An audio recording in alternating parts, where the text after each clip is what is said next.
तो चैप्टर का नाम तो आप लोगों को भली भांति परिचित,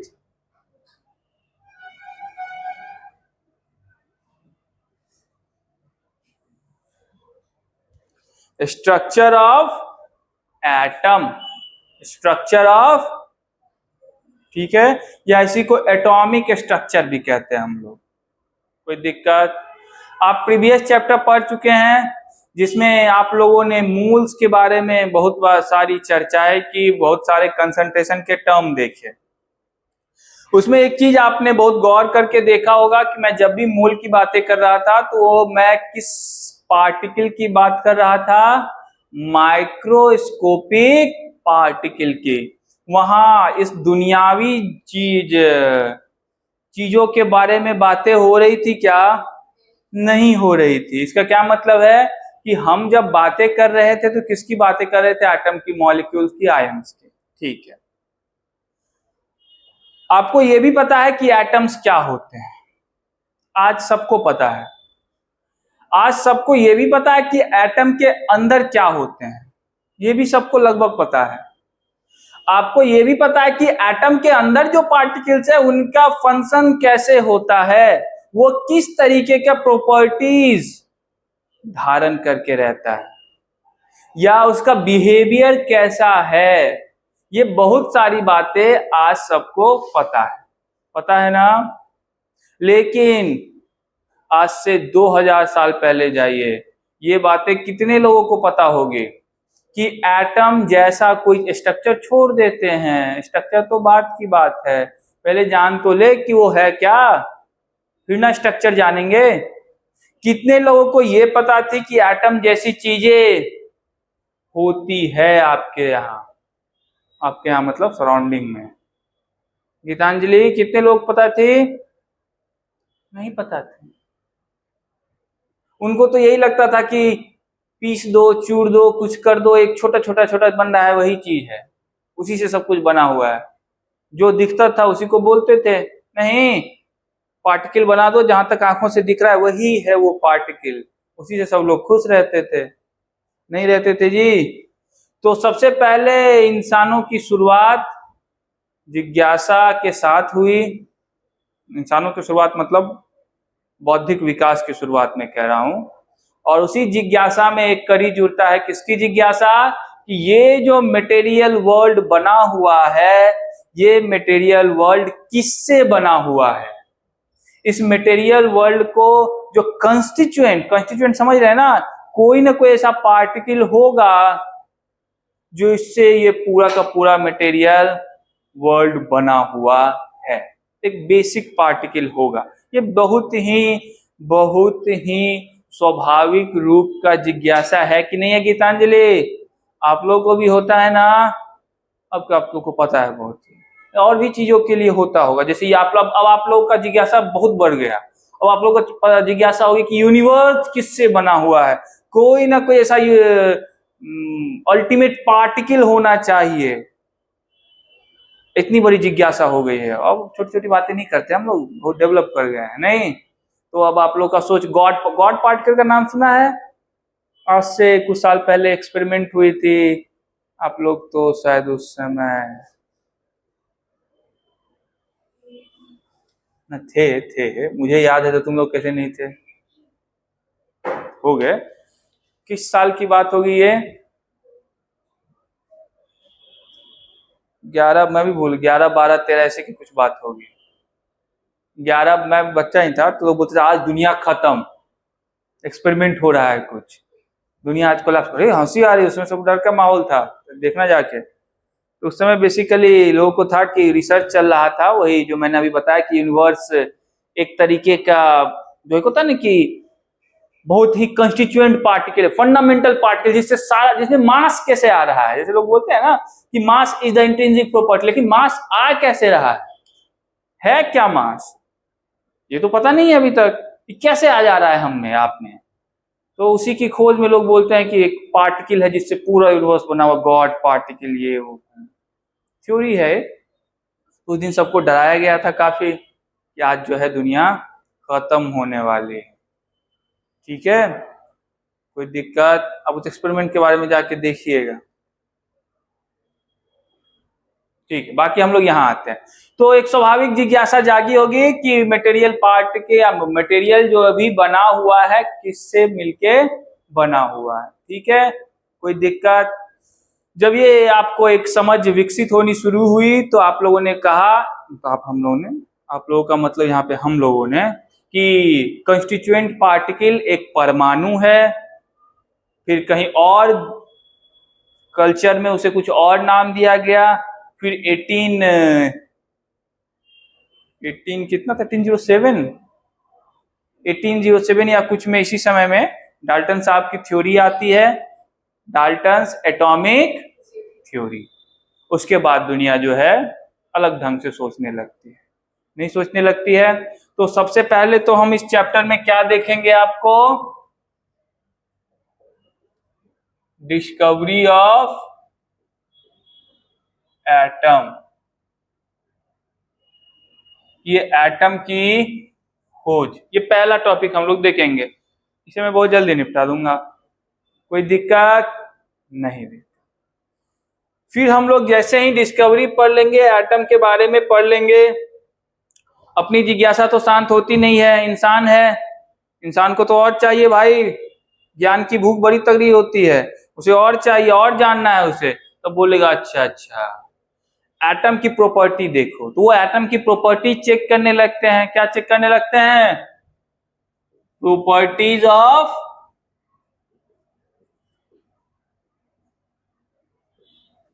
और जब प्रॉपर्टी चेक किया तो बहुत सारे विचित्र तरीके के प्रॉपर्टीज भी आए, बहुत विचित्र तरीके के बिहेवियर भी आए, अलग अलग तरीके के भी बिहेवियर आए। तब इन्होंने कहा कि कुछ तो बात है कि ये एटम खाली एटम नहीं है, जिसको आप एटम कह कह के ये पूरा प्रचार कर रहे थे दुनिया में कि अंतिम पार्टिकल मिल गया जी, अंतिम पार्टिकल, यही ना बोल रहे थे सब लोग, डाल्टन तक नहीं बोल रहे थे जी, देखो अंतिम पार्टिकल हमने खोज ली, एटम इज द अंतिम फंडामेंटल। वो नहीं है, एटम के अंदर भी कुछ और पार्टिकल है। तो यहां से फिर कहानी शुरू होती है किसकी? एटम के अंदर के जो पार्टिकल है उसकी डिस्कवरी की। उसको हम लोग नाम देते हैं कौन सा पार्टिकल? सब एटॉमिक पार्टिकल। ठीक है, अब इस सब एटॉमिक पार्टिकल्स के जर्नी में कुछ ऐसे ही तो घर बैठे नहीं हो गया होगा ना रिशु, ऐसे ही घर बैठे नहीं हो गया होगा ना, नहीं हो गया होगा घर बैठे। उसके लिए आपको मेहनत करनी पड़ी होगी, किसी को, आपको नहीं, किसी को तो करनी पड़ी होगी, और एक्सपेरिमेंट्स के थ्रू एंड थ्योरेटिकल बेसिस पे दोनों तरीके से आपको ये समझाया गया होगा, ये प्रूफ दिया गया होगा कि एटम के अंदर भी डिफरेंट टाइप के कंस्टिट्यूएंट पार्टिकल्स होते हैं। ठीक है, जिससे कौन बना हुआ है? एटम बना हुआ है। कौन बना हुआ है? एटम। ठीक है, तो हम बेसिकली उसके बाद क्या पढ़ेंगे? उन एक्सपेरिमेंट को पढ़ेंगे कि किस एक्सपेरिमेंट के द्वारा इलेक्ट्रॉन की खोज हुई, किस एक्सपेरिमेंट के द्वारा प्रोटॉन की खोज हुई, किसके द्वारा न्यूक्लियस की खोज हुई, किसके द्वारा फिर न्यूट्रॉन की बातें हुई। समझ रहे बातों को? तो हम किसकी बातें करेंगे?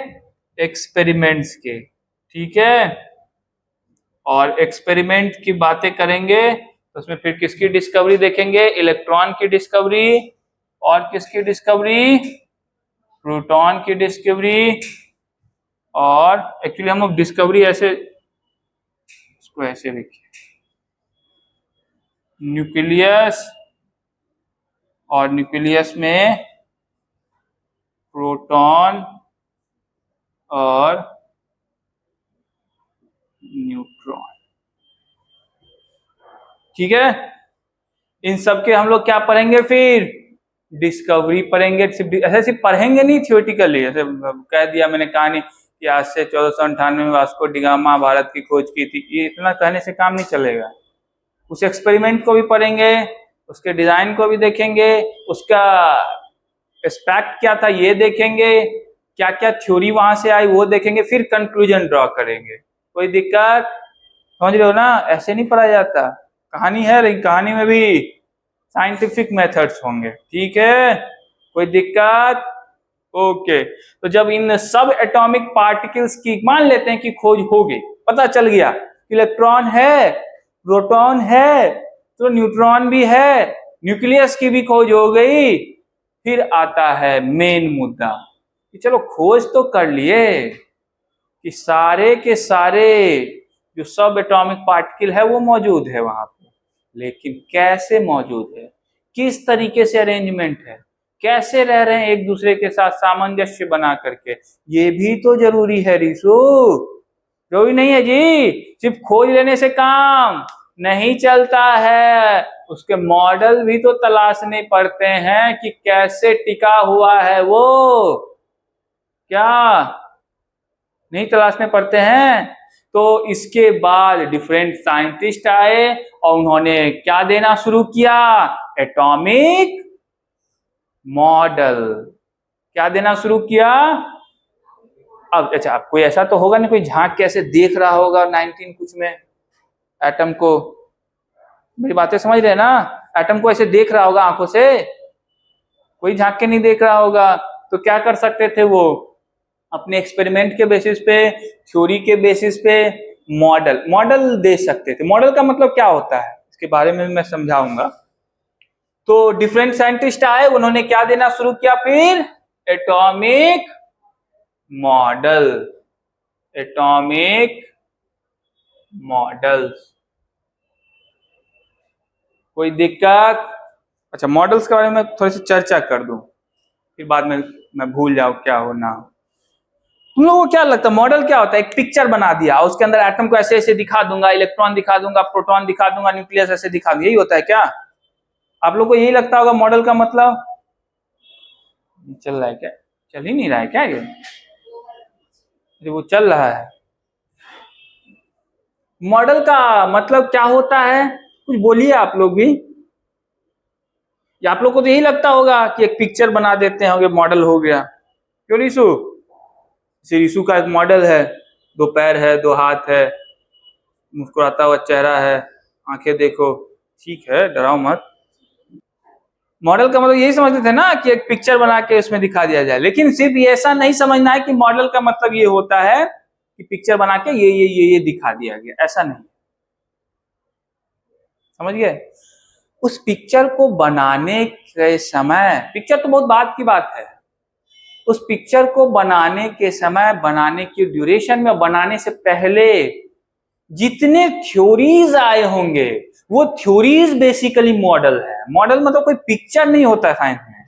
यहां पे जो मॉडल है वो थ्योरीज की बातें कर रहा हूं मैं, कि एटम में सब एटॉमिक पार्टिकल्स किस तरीके से अरेंज रखा हुआ है, एटम में सब एटॉमिक पार्टिकल किस तरीके से स्टेबिलिटी लाता है, एटम में सब एटॉमिक पार्टिकल किस तरीके से बिहेवियर करता है, इसके रिगार्डिंग जो थ्योरीज है, और उस थ्योरीज का रिप्रेजेंट, मॉडल जस्ट एक रिप्रेजेंटेशन है उस थ्योरीज का। मॉडल का रियल मीनिंग क्या है यहाँ पे? मॉडल्स का मीनिंग यहाँ पे है कि आप उसके रिगार्डिंग थ्योरीज दे रहे हैं। जो थ्योरीज क्या है, एक पिक्चर रिप्रेजेंट कर रहा है, उस पिक्चर को आप फिर बनाते हैं, तो उस आप समझते हैं वो मॉडल है।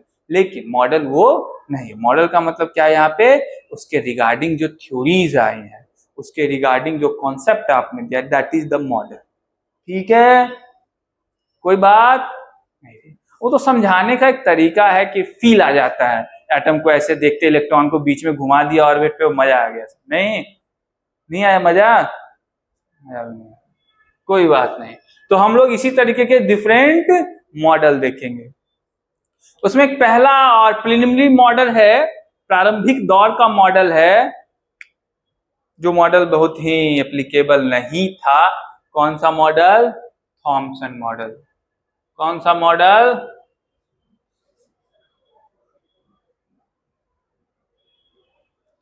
इस मॉडल की चर्चा करेंगे हम लोग, बिल्कुल चलेंगे, बहुत अच्छे से करेंगे, क्योंकि कुछ ज्यादा करने को है ही नहीं।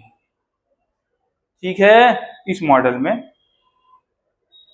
उसके बाद दूसरा मॉडल आया था इसके जस्ट बाद। अच्छा, मॉडल की भी अच्छी कहानी है। कहानी क्या है, हर मॉडल इनकरेक्ट रहता है और फिर आने वाली पीढ़ी उसको क्या कर देती है, पीढ़ी नाभिक है तो 10 साल 20 साल 25 साल बाद उसको सही कर दिया जाता है। ये अच्छी बात है ना।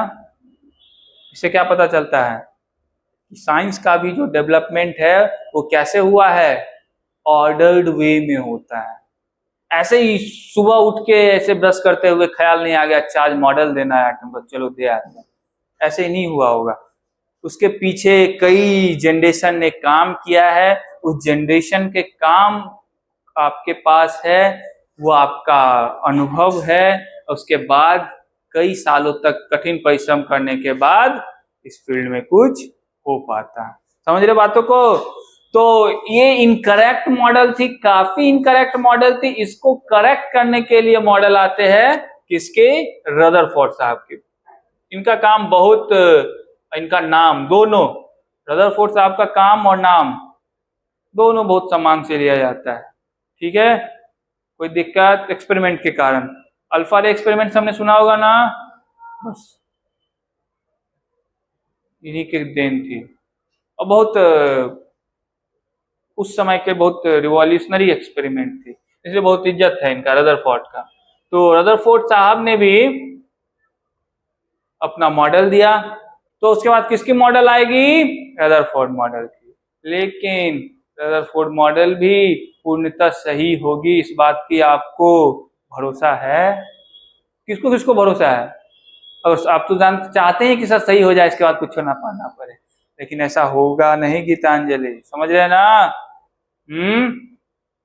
इसके बाद एक मॉडल आएगी। अच्छा, ये इनकरेक्ट, इसका करेक्शन करते रदरफोर्ड, रदरफोर्ड इनकरेक्ट, इनका करेक्शन करते हैं इन्हीं के चेला। हाँ, ये चेला ही थे रदरफोर्ड के, बोर्स मॉडल। ठीक है, नील्स बोर, ये भी बहुत रिवॉल्यूशनरी साइंटिस्ट है, बहुत सम्मान है इनका भी, गुरु चेला दोनों का सम्मान। बोर्स मॉडल, समझ गए बातों को। लेकिन बोर्स मॉडल भी आखिरी मॉडल होगा क्या, नहीं होगा। उसमें भी करेक्टनेस सारी चीजें होंगी तो नहीं होगी, ये भी, लेकिन हद तक अच्छी मॉडल थी। और बोर्स के बाद एक बहुत ही तगड़ी रिवॉल्यूशन हो जाती है साइंस के फील्ड में। एक नया फील्ड जनरेट हो जाता है जिसको नाम हम लोग देते हैं क्वांटम मैकेनिक्स।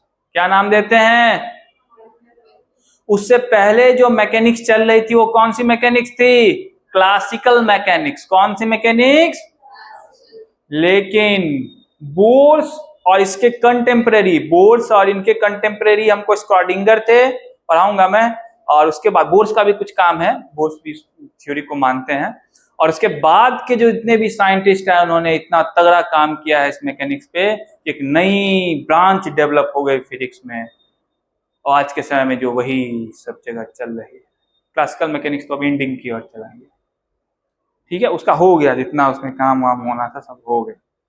तो एक नई जो ब्रांच डेवलप हो गई इसके बाद, बोर्स मॉडल के बाद, या इसी के समय से वो ब्रांच डेवलप हो रही थी। उस ब्रांच के डेवलप होते होते उसका यूज करते हुए एक और नया एटॉमिक मॉडल दिया गया, जिसको हम लोग बोलते हैं क्वांटम मॉडल। ठीक है, और उस समय का क्वांटम मॉडल का एटम हम लोग देखेंगे। ये चारों मॉडल आप लोगों को क्या करना है, पढ़ना है। कोई दिक्कत, यहां से शुरू होगा और वहां पे जाएगा, खत्म नहीं होगा। खत्म तो कुछ नहीं होता, क्योंकि अल्टीमेट आप सब जानते हैं, ये मान लेना ही इस बात का सबूत है कि आप कुछ को नहीं जानते। क्यों गीतांजलि, आप समझी मेरी बातों को। अल्टीमेट आप सब जानते हैं, ये मान लेना इस बात का सबूत है कि आप ना कुछ नहीं जानते हैं। थोड़ा बल दो उस पे, कुछ में भी कुछ तो हो ही जाता है। समझ रहे बातों को। तो हम लोग ये 4 मॉडल पढ़ेंगे, बहुत बढ़िया। लेकिन सिर्फ 4 मॉडल आप नहीं पढ़ेंगे, 4 मॉडल का डेवलपमेंट कैसे हुआ इस पे भी चर्चा होगी। 4 मॉडल को वेरीफाई कैसे किया गया इस पे भी चर्चा होगी। चार मॉडल का डेवलपमेंट होने के साथ साथ किन किन एक्सपेरिमेंट की बातें हुई उसकी भी क्या होगी, चर्चा होगी। ठीक है, तो एक बहुत ही इंपॉर्टेंट सा टर्म है और वो टर्म आज भी यूज होता था, कल भी यूज होता है एटॉमिक स्ट्रक्चर जानने के लिए। वो कौन सा टर्म है या कौन सा ऐसा वो एप्लीकेशन है, हम लोग बोलते हैं स्पेक्ट्रा। क्या बोलते हैं उसको, स्पेक्ट्रा का यूज बेसिकली एटॉमिक स्ट्रक्चर जानने के लिए किया जाता है। तो आपको फिर इसके बाद बीच में मैं क्या पढ़ाऊंगा, इसके बीच में ही पढ़ाऊंगा, ये मॉडल सब चलता रहेगा, ऐसा नहीं कि सब चारों मॉडल पढ़ा दूंगा लगातार, ऐसा नहीं होगा, इसके बीच में ये सब आएंगे। ठीक है, तो हम लोग देखेंगे स्पेक्ट्रा। स्पेक्ट्रा कितने तरीके के होते हैं, दो तरीके के, एक होता है एब्जॉर्प्शन स्पेक्ट्रा, पढ़ाऊंगा टेंशन नहीं लेना है, एब्जॉर्प्शन स्पेक्ट्रा, और दूसरा क्या होता है इमिशन स्पेक्ट्रा, इमिशन, ये दो तरीके का स्पेक्ट्रा पढ़ाऊंगा। ठीक है, कोई दिक्कत किसी को नहीं है। और जब ये दो तरीके का स्पेक्ट्रा पढ़ा दूंगा तो मैं सबसे बेसिक एटम, जो सबसे, उसको नींद आ रहा है, नींद आ रहा है ना, तो जाओ और थोड़ा सा चेहरे पे पानी मारो और फिर आओ। तो जो सबसे बेसिक एटम है आपका, कौन सा एटम सबसे बेसिक, किसका एटम गीतांजलि, अरे हाइड्रोजन एटम, हाइड्रोजन सबसे बेसिक है ना, सबसे छोटा नन्हा सा इत्तू सा, है ना जी, सबसे बेसिक कौन है। ठीक है, तो हम हाइड्रोजन एटम की चर्चा करेंगे, किसकी चर्चा करेंगे, मतलब हाइड्रोजन एटम का स्पेक्ट्रा देखेंगे। ठीक है, कोई दिक्कत, ये टॉपिक इसको पढ़ने के बाद हाइड्रोजन एटम का स्पेक्ट्रा देखने के बाद बेसिकली आप ऐसा समझिए हाइड्रोजन का स्ट्रक्चर देखेंगे। क्या देखेंगे, और उसमें बहुत सारे टर्म रिलेटेड होंगे। ठीक है, जैसे इलेक्ट्रॉन्स है, कहाँ है, उसकी एनर्जी क्या है, ये सब की बातें कहाँ करेंगे हम लोग, हाइड्रोजन एटम का जब स्पेक्ट्रा देखेंगे। ठीक है, और सिर्फ हाइड्रोजन एटम का स्पेक्ट्रा नहीं देखेंगे, ये हम यहाँ पे देखेंगे हाइड्रोजन लाइक एटम की स्पेक्ट्रा, किसकी, अब आप बोलेंगे हाइड्रोजन लाइक एटम तो हाइड्रोजन ही होगा, कैसी बातें कर रहे हैं आप, सुबह सुबह लगता है, मैंने नहीं ली है। हाइड्रोजन लाइक एटम हाइड्रोजन नहीं होगा, यहाँ पे हाइड्रोजन लाइक कहने का क्या मतलब है, वैसे एटम जिसके पास सिंगल इलेक्ट्रॉन हो, कितने इलेक्ट्रॉन हो, हम उस एटम की भी चर्चा हाइड्रोजन के साथ करेंगे। कोई दिक्कत, समझ गए बातों को, इतनी बातों को कोई समझने में दिक्कत तो कहानियां चल रही है। ठीक है, इसके बाद जब चर्चा आगे बढ़ेगी, इधर लिखूं क्या, इधर लिखता हूं, इसके बाद जब चर्चा आगे बढ़ेगी तो हम लोग जिसे पीछे छोड़ आए थे उस चीज को फिर से डिस्कस करेंगे। किसे छोड़ आए थे, मैंने अभी अभी बताया मैकेनिक्स के दो ब्रांच है, एक क्लासिकल, दूसरा क्वांटम। तो क्लासिकल की चर्चा तो करेंगे नहीं, आपको क्वांटम मॉडल बताया जाए, क्लासिकल की चर्चा तो होती ही रहती है, ये सब जो प्रिलिमिनरी मॉडल है वो सब क्लासिकल की चर्चा ही करते रहते हैं। ठीक है, आप लोग भी जब 11th क्लास में भी पढ़ेंगे कौन सा मैकेनिक्स पढ़ेंगे, हाँ अभी क्लासिकल पढ़ोगे, पहले क्लासिकल पढ़ाया जाता है, उसके बाद ना पता स्टूडेंट क्या क्या फिर सीखता, तो सब बचपन में क्लासिकल म्यूजिक ही है, नहीं जी, फिर बच्चन में बड़ा होके हनी सिंह और बादशाह बन जाता है। ठीक है, तो कहानी यहां तक समझ गए। इसके बाद हम लोग देखेंगे क्वांटम मैकेनिक्स के बारे में, किसके बारे में देखेंगे, क्वांटम मैकेनिक्स। अब क्वांटम मैकेनिक्स एक ही दिन में एक ही रात में तैयार तो हो गई गया होगा, हम लोग ये समझेंगे सबसे पहले difference between quantum and classical mechanics. क्या समझेंगे, difference between quantum mechanics and classical mechanics. Basic basic difference क्या है क्वांटम और क्लासिकल में, सबसे पहले हम लोग ये देखेंगे। कोई दिक्कत नहीं? दिक्कत। उसके बाद हम लोग क्या करेंगे, क्वांटम मैकेनिक्स का डेवलपमेंट पढ़ेंगे। क्या पढ़ेंगे? क्वांटम मैकेनिक्स का डेवलपमेंट।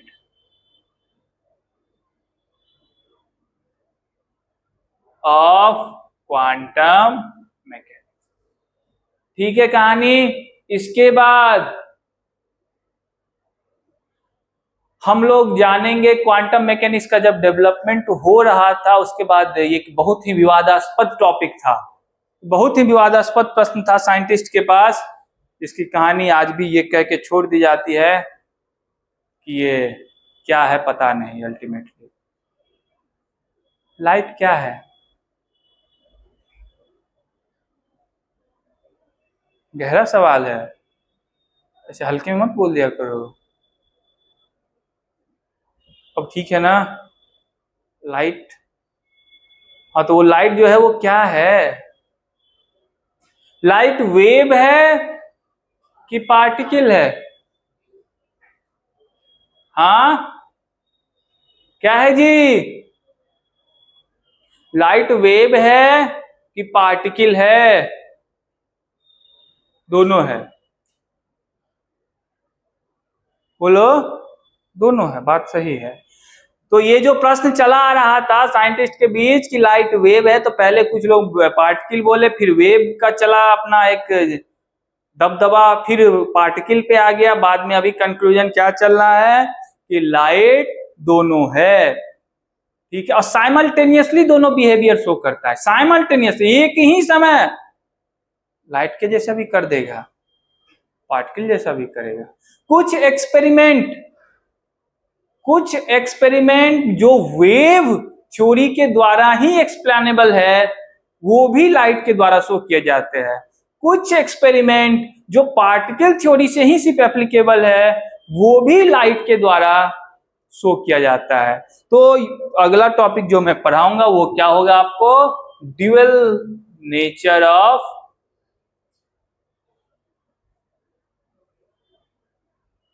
मैं रेडिएशन बोल देता हूं,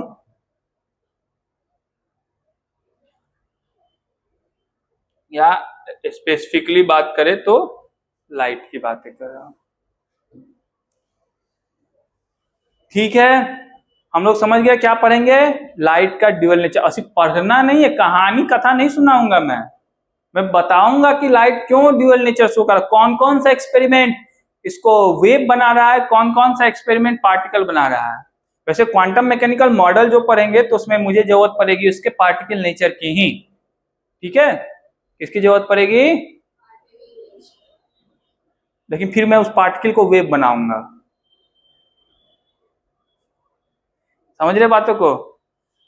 तो ये कहानी यहां पे रहेगी, ड्यूअल नेचर ऑफ लाइट हम लोग पढ़ेंगे। ठीक है, फिर प्रश्न आता है, ओके चलो, लाइट को तो तुमने क्या बना दिया, ड्यूअल नेचर का बना दिया, पर गहरा इल्जाम लगाया है तुमने उस पर।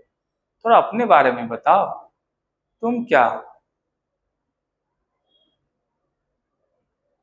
गहरा सवाल है, तो हंसने लगे, गीता नहीं रहते मतलब गहरा सवाल है, वो हल्के में मत लो।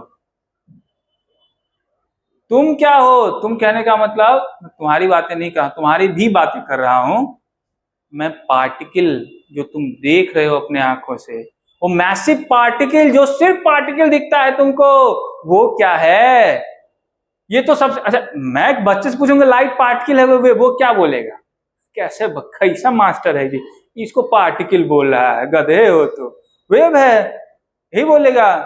8-9 का बच्चा क्या बोलेगा? कैसा, मतलब इसको ये बात पता ना हो, वो लोग रट लेगा वो अलग बात है, वो क्या बोलेगा मुझे? गधे आदमी हो, जलाओ लाइट जलाओ जी, दिखाओ इनको, पार्टिकल दिख रहा है तुमको, मुंह पे लगा पार्टिकल, यही ना बोलेगा। फील क्या होती है? यही होती है, जब ज्ञान नहीं होता तो आपको यही फील होता है, तो ये आपको जनरली क्या लगेगा कि वेव है। ठीक, फिर मैं बोलूंगा कि लाइट को तो तुमने बना दिया पार्टिकल, लेकिन ये जो पार्टिकल जिसको बोल रहे हो, जैसे मान लो तुम इलेक्ट्रॉन के बारे में यहाँ पे खूब चर्चा करो इस चैप्टर में, किसकी चर्चा खूब होती है गीतांजलि? इलेक्ट्रॉन की। ये इलेक्ट्रॉन क्या है? तो बोलो पार्टिकल है। अभी अभी आपने लिखा है सब एटॉमिक पार्टिकल, कहाँ लिखा है? यहाँ लिखा है। फिर वहां पे एक साइंटिस्ट आएंगे डी ब्रॉगली, बोलेंगे ना ना ना, इतनी आसानी से नहीं होता है कुछ भी। ये जिसे तुम पार्टिकल पार्टिकल कह रहे हो और पार्टिकल पार्टिकल सोच रहे हो, वो पार्टिकल नहीं है, सिर्फ उस पार्टिकल से भी एसोसिएटेड एक वेव है। बोले कैसी बातें कर रहे हो? यस, वो इलेक्ट्रॉन से एसोसिएटेड एक वेव है। फिर उससे ज्यादा डेवलप हो जाएगा क्वांटम मैकेनिक्स, वो क्या बोलेगा? इलेक्ट्रॉन सिर्फ और सिर्फ पार्टिकल नहीं है, इलेक्ट्रॉन बेसिकली एक वेव है। ले, समझ रहे बातों को? इलेक्ट्रॉन सिर्फ पार्टिकल, इलेक्ट्रॉनिक वेव है। अब आपका दिमाग हो गया खराब। कितनी कहां से कहानी शुरू हुई थी, कहां पे आप वेव बना दे रहे हो उसको। कितनी गलत बात है। समझ गए हैं बातों को? तो हम लोग ड्यूअल नेचर ऑफ रेडिएशन तो देखेंगे ही, ड्यूअल नेचर ऑफ मैटर भी देखेंगे जी। मैटर भी ड्यूअल नेचर शो करता है। मैटर सिर्फ मैटर नहीं है, मैटर से एसोसिएटेड क्या है? वेव भी है। तो मैटर से एसोसिएटेड वेव है तो उसका भी तो ड्यूअल नेचर है। जैसे अब इसका मतलब सब इलेक्ट्रॉन की बातें मैं कर रहा हूं, मैं जो ऐसे ऐसे दौड़ूंगा ना, मुझसे भी एसोसिएटेड एक वेव होना चाहिए, हो जाएगा, मोमेंटम होनी चाहिए, मुझसे भी एसोसिएटेड एक वेव होगा। ट्रक दौड़ेगा ना, उससे भी एसोसिएटेड एक वेव होगा।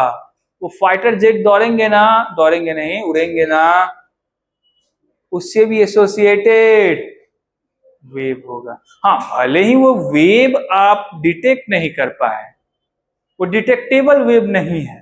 क्यों? क्योंकि उसका वेवलेंथ इतना कम होगा, इतना कम होगा, इतना कम होगा। और एक बार बोलू क्या? इतना कम होगा कि आप में से क्वेश्चन करवाऊंगा। बोला कितना, बोले कितना कम, मैं क्वेश्चन करवाऊंगा इसका, आपको तो फील हो जाएगा। अभी तो बस आपको इतना इतना इतना कह रहा हूं ना, वो इतना कम होगा कि आप उसको डिटेक्ट, लेकिन आप जैसे ही जाइएगा सब एटॉमिक लेवल पे, वो वहां डिटेक्टेबल, और डिटेक्टेबल नहीं है, बड़ा तगड़ा है। इतना तगड़ा है कि कहना पड़ता है कि तुम अपना मैटर नेचर छोड़ दो, मान लिया तुमको, तुम वेवे हो। समझ रहे हो? डिटेक्टेबल तो दूर की बात है, मान ही लिया जाता है कि मजा मजा आ रहा है देखो कहानी सुनने में, पूरा माहौल बना दिया उसने। तो ड्यूअल नेचर ऑफ रेडिएशन तो देखेंगे ही, साथ ही साथ बस सब तुम लोग समझ रहे हो।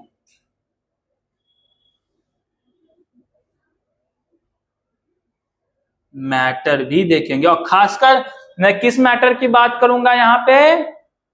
सब एटॉमिक पार्टिकल इलेक्ट्रॉन की। अपनी बात भी करेंगे हम लोग, लेकिन स्पेशली किसकी बातें करेंगे? इलेक्ट्रॉन की।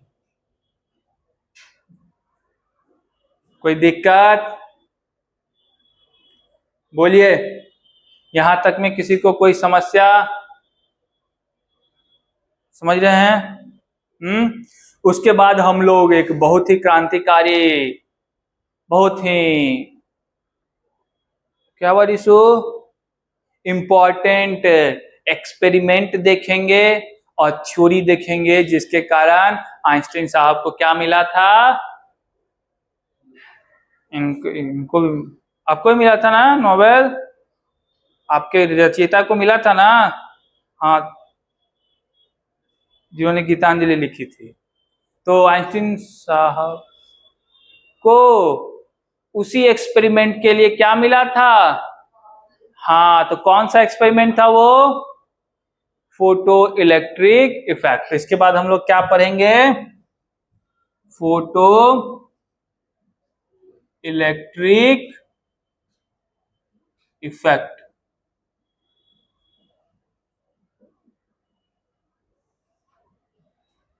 कोई दिक्कत? समझ रहे बातों को? चलिए, तो जब आप फोटो इलेक्ट्रिक इफेक्ट बेसिकली पढ़ चुके होंगे तब आप और अच्छे से क्वांटम मैकेनिकल मॉडल को जान जाएंगे। और इसके जस्ट बाद हम लोग एक और था थ्योरी पढ़ेंगे, डी ब्रॉगली हाइपोथेसिस, जो इससे रिलेटेड है। ये इससे रिलेटेड है, ये इससे रिलेटेड है। क्या पढ़ेंगे? De Broglie hypothesis. दोनों बहुत इंपॉर्टेंट है क्वांटम मैकेनिक्स में, या फिर ऐसा समझिए कि दोनों बहुत इंपॉर्टेंट है मॉडर्न फिजिक्स के लिए ही, मॉडर्न साइंस के लिए। कोई दिक्कत? समझ रहे मेरी बातों को? फोटो इलेक्ट्रिक इफेक्ट और डी ब्रॉगली हाइपोथेसिस। चलिए, इतनी सारी चीजें पढ़ने के बाद अभी चैप्टर खत्म नहीं हुई। उसके बाद हम लोग पहुंचेंगे अपने मॉडल पे, जो क्वांटम मॉडल जिसको कह रहे हैं, उसके बाद हम लोग वहां पे पहुंचेंगे। ठीक है, कोई दिक्कत? सबसे पहले आप लोग इसको लिख लीजिए, और उसके बाद फिर से जो बची हुई चीजें हैं कहानियों के माध्यम से हम लोग आगे समझेंगे। अभी भी बची हुई है, अभी तो बस और भी चीजें बची हुई है। तो कहानी पहुंच गई अब क्वांटम मॉडल, और आपको इस चैप्टर के लास्ट हिस्से में क्वांटम मॉडल ऑफ एटम ही पढ़ना है। क्या पढ़ना है? Quantum model of atom. ये बहुत ही इंपॉर्टेंट हिस्सा है और लास्ट सेक्शन है इस चैप्टर का, जहां आपको पढ़ाया जाएगा क्वांटम मॉडल ऑफ एटम। इसकी चर्चा विशेष है, सबसे ज्यादा इसी की चर्चा है। तो क्वांटम मॉडल में सबसे पहले दिया जाएगा आपको क्या, छोटी सी झलकियां किसकी? क्वांटम की। किसकी? क्वांटम की। और उसी के साथ एक इक्वेशन है, स्क्रोडिंगर इक्वेशन। ये बहुत ही इंपॉर्टेंट इक्वेशन है क्वांटम मैकेनिक्स। तो कोई यूज नहीं, बस थ्योरेटिकली मैं पढ़ाऊंगा, मैं बताऊंगा आपको कि क्या होता है। इसी में मैं एक दो टर्म पढ़ाऊंगा, जैसे ये, इसको हम लोग बोलते हैं वेव फंक्शन। क्या बोलते हैं? वेव फंक्शन का कॉन्सेप्ट बताऊंगा। और इसके साथ एक और टर्म होता है ये, इसको बोलते हैं हम लोग प्रोबेबिलिटी। क्या बोलते हैं? Probability density. इन दोनों का कॉन्सेप्ट इसमें बताऊंगा। ठीक है, आसान चीजें है, सब देख के डर मत जाना अभी। ठीक है, इसको साई बोलते हैं। क्या बोलते हैं साइन को? हाँ, साई। त्रिशूल जैसा जो दिख रहा है ना, इसको क्या बोलते हैं? हाँ हाँ, साई। हो गया, 3 बार कहने से वो फाई नहीं बन जाएगा, साई ही रहेगा। समझ गए बातों को? ठीक है, इसके बाद सबसे इंपॉर्टेंट कॉन्सेप्ट निकल के आता है किसका? मॉडल में, एटॉमिक मॉडल में, कॉन्सेप्ट ऑफ सबसेल या फिर ऑर्बिटल का। किसका कॉन्सेप्ट? ऑर्बिटल का कॉन्सेप्ट या फिर सबसेल का कॉन्सेप्ट। इसके बारे में विशेष चर्चा होगी। विशेष, विशेष मतलब विशेष ध्यान दिया जाएगा। आप लोगों ने नाम सुना ही होगा, एटम्स के पहले जो मॉडल थे वो सिर्फ ऑर्बिट की बातें कर रहे थे, के एल एम एन, सब पढ़ा है आप लोगों ने। ऐसा नहीं कि मैं पहली बार झलकियां दिखा रहा, सब पढ़ा है, 9th क्लास में पढ़ा होगा। फिर आप लोगों ने ये भी सुना होगा कि एटम क्या, टीचर ने वो दिया नहीं होगा 9th में, आपके टीचर ने आपके बताया होगा कि देखो ये थ्योरी बहुत एप्लीकेबल नहीं है, मॉडल बहुत एप्लीकेबल नहीं है। इसके बाद आप लोगों को एक और नया मॉडल पढ़ना होगा, जिसमें सिर्फ आपको सेल नहीं दिखेंगे, सिर्फ आपको ऑर्बिट नाम का कोई चीज नहीं दिखेगा, वहां पे ऑर्बिटल नाम का कॉन्सेप्ट आएगा। मैं उसकी चर्चा करूंगा, बहुत इंपॉर्टेंट कॉन्सेप्ट है, जिसको उन्होंने बताया होगा SPDF।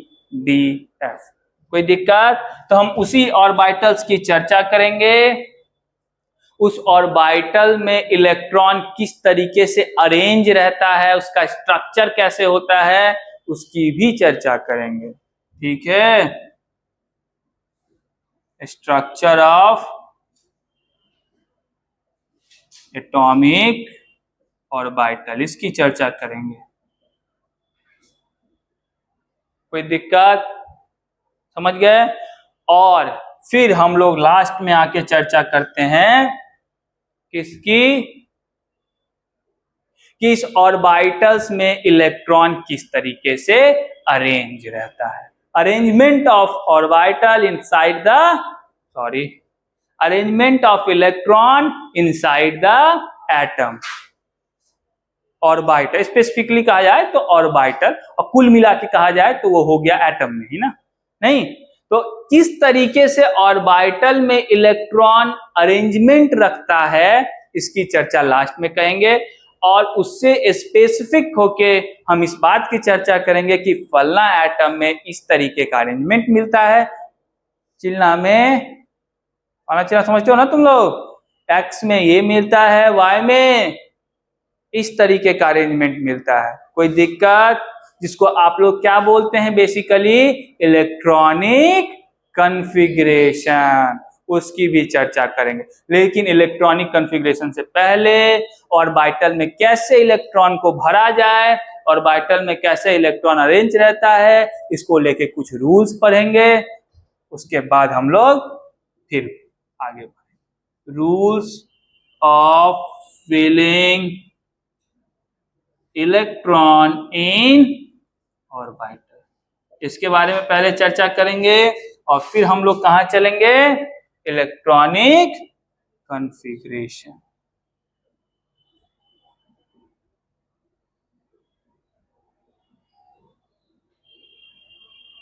और इलेक्ट्रॉनिक कॉन्फ़िगरेशन पढ़ने के साथ ही मैं इस चैप्टर को क्या बोलूंगा, इति श्री स्ट्रक्चर ऑफ एटम समाप्त। ठीक है, कोई दिक्कत? कोई साझी कहानी शुरू किया, आज समाप्त कर दिया, मजा नहीं आया? कुछ कुछ तो मजा आया ही होगा, लेकिन बहुत इंटरेस्टिंग चैप्टर है, बहुत इंटरेस्टिंग। तो ये मजा एक दिन में नहीं आएगा, धीरे धीरे पढ़ेंगे, धीरे धीरे आप लुत्फ उठाएंगे। समझ रहे बातों को? कैसे? कोई दिक्कत? अचानक से तो आप समझ नहीं जाएंगे, बहुत सारी 200-250 सालों का इतिहास में पढ़ाऊंगा, एक ही दिन में पढ़ा दूं? एक ही दिन में नहीं, नहीं, कम से कम क्लास तो कुछ लेंगे ना, 10-15 क्लास तो लेंगे ही। कम लग रहे हैं, ज्यादा कर दे? ठीक है बातों को? अच्छा, इसको ये समझने की भूल मत करना कि बहुत ही टफ चैप्टर है, कुछ लोग ऐसा समझते हैं, लेकिन बहुत ही आसान सा चैप्टर है। ये समझने की भूल मत करना कि सिर्फ थ्योरीज आएंगे इस चैप्टर में, कुछ लोग समझते हैं, ऐसा नहीं होगा। इस चैप्टर से खूब क्वेश्चंस आते हैं, न्यूमेरिकल बेसिस के भी क्वेश्चन, अब देखिएगा आप। अभी तो लग रहा होगा कहानी चल रहा है पूरा, लेकिन जैसे ही टॉपिक बाय टॉपिक आप आगे जाते जाएंगे, उसमें देखिएगा कितनी सारी कहानियां और जुड़ेगी। ठीक है, कोई दिक्कत? तो ये रहा आपका पूरा खाका जो मैं इस चैप्टर में आपको पढ़ाऊंगा कल से। ऐसे आज से शुरू तो हो ही गया है, तो आप लोग जाइएगा अपने बुक में देखिएगा, और हो सके तो कुछ पढ़ के आइएगा। मैं कल डिस्कवरी ऑफ एटम से एंड डिस्कवरी ऑफ सब एटॉमिक पार्टिकल से कहानी शुरू करूंगा। ठीक है, कोई दिक्कत? चलिए आज के लिए यहीं रखा जाए।